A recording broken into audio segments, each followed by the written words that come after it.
Okay guys, we are back with another member question. If you don't know how this works, somebody inside of my free school community asks a question, I answer it, and then I decide that this would make a good YouTube video. We're gonna dive right in. But this one's actually a little different. So I made a video that you can actually see the thumbnail on the screen. It's about full body workouts being better than bro splits, right? Somebody inside of my community asked a question. I'm actually going to pull up that original question and then dive in to this follow-up. Today's video topic is on the algorithm of program design for dummies, how to construct the best workout program for you that is not rigid, fluid, and has infinite options. So you can see here that somebody asked arm insights. What's your favorite arm exercise right now? Biceps or triceps? Why that one? Do you train shoulders with arms or keep them separate? Can you do pull-ups? Can you do a handstand? Do you think it's possible to train arms and shoulders to do a handstand?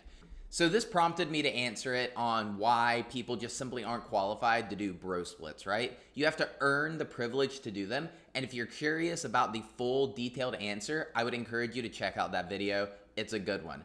But the follow-up, the program design question. How did I design the skeleton for the template that I gave you guys, right? Program design for dummies. It's an algorithm. Well, let's check out what exactly an algorithm is. Because most people are like, Brandon, what's an algorithm?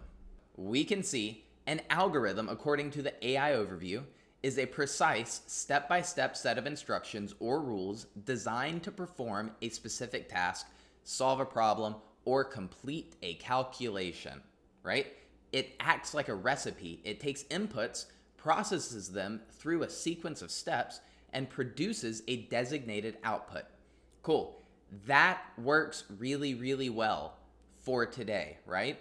If you've watched any of my videos, you've seen the Rubik's Cubes. I love them, right? I'm going to walk you through the step-by-step sequence of how to solve a Rubik's Cube. It's really simple, right? So step number one, it's a 6-step algorithm, and it takes our 43 quintillion opportunities, right? There's 43 quintillion different varieties, permutations, computations, whatever the word is, of how this cube can end up. That's a lot. And there's only one variation that's the solved correct version, right? But through these 6 steps, very simple steps, we can solve the Rubik's Cube. And guys, that is exactly how we program our workout routine, through a simple step-by-step process. We have 3 checklists that we run through, and that's it. It's that simple. But before we get there, let's do the cube. Okay, so we've got it like so. Step number 1, we pick a color and we make a plus sign. So I was white because it's got the same one, right? So we got the plus. The lighting's kind of bad, but we got the plus. Now we're gonna finish the bottom and the bottom row. Okay. Now you can see we got the bottom, and then we've got the bottom row of the cube. Now we're going to do the second row of the cube. Okay, and that's step 4. So we're already 4 steps in, and we're like a minute into it, and we're going slow, right? So it's easy peasy, lemon squeezy, right? Step 5, we're going to solve the top. Okay. So we've got the top solved. And now we're going to finish that 3rd row.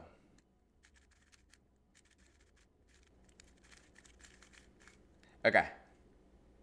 And it's done.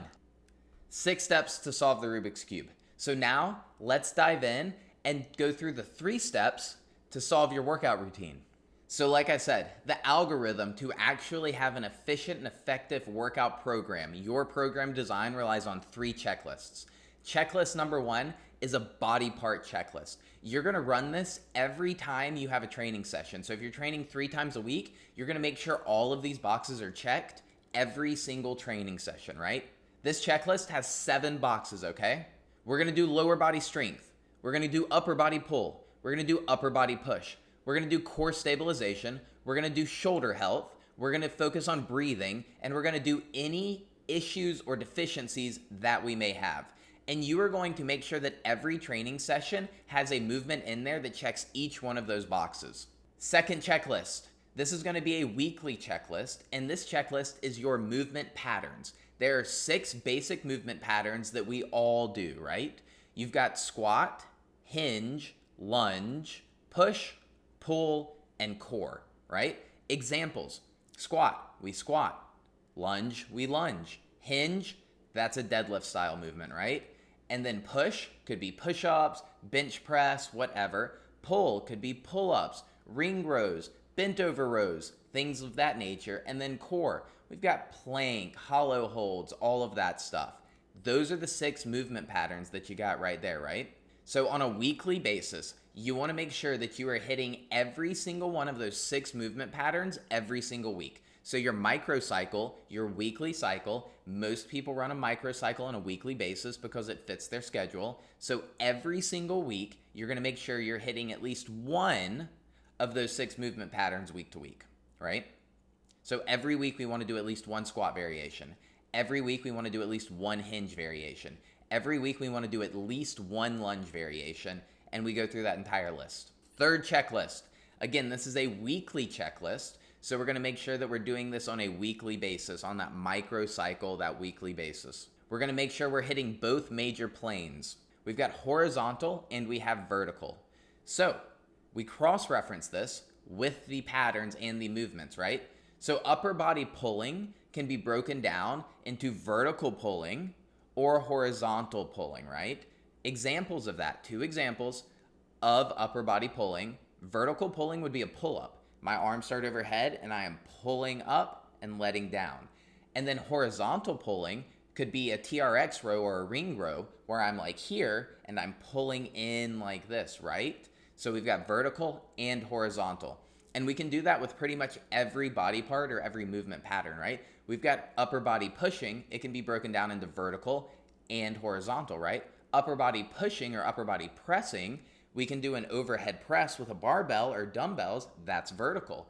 And then we can do a bench press with those same dumbbells or barbell, and that is horizontal. So to tie it all together, we are going to use the body part checklist to structure our daily training session. And then on a weekly basis, we are going to use the movement patterns and the planes. And then we're going to cross-reference all 3 of those lists and make sure that every box is checked. And that is exactly how you program design the perfect full body workout week to week. It doesn't have to be complicated, and it doesn't even have to be rigid. Of course, we want to make sure that we're accounting for progressive overload week to week, but as long as you're checking these boxes, you're doing the minimum effective dose. You're going to make progress because you're going to make sure that you're doing everything you actually need to do to make progress. Now, there's 2 things that I would avoid. I would not do the same exercise selection in 2 back-to-back sessions. So don't do pull-ups on Monday and then pull-ups again on Wednesday. Or don't do a squat on Monday and then do another squat on Wednesday. The second thing I would avoid is taking that actually a step further and avoiding the same planes in the same movement pattern. I do upper body pulling on Monday, Wednesday, and Friday. But on Monday, if I do vertical pulling, so I do pull-ups, on Wednesday, let's vary it up and do some TRX rows. Does that make sense? So those are the 2 things that we're going to avoid. And then guys, it's really that simple. That is exactly how you make incredible amounts of progress and you don't get stalled out. Hey guys, if you like this video and you like this format, you can actually have any of your questions answered exactly like this. All you have to do is scan the QR code or click the link in the description and join my free community. So I have a community hosted on the school platform where all of my members, free and my one-on-one clients, are all a part, and they can ask questions to me directly. And inside of the community, I will take the time to answer your questions incredibly detailed and in depth.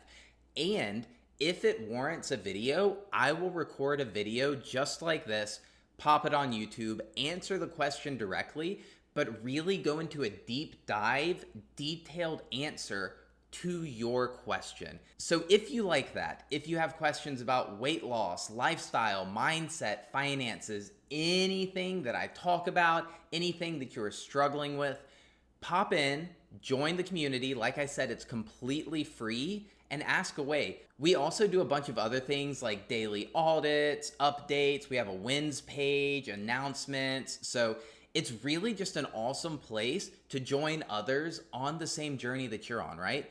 I've done this journey myself. There's plenty of others alongside of you that are on similar journeys.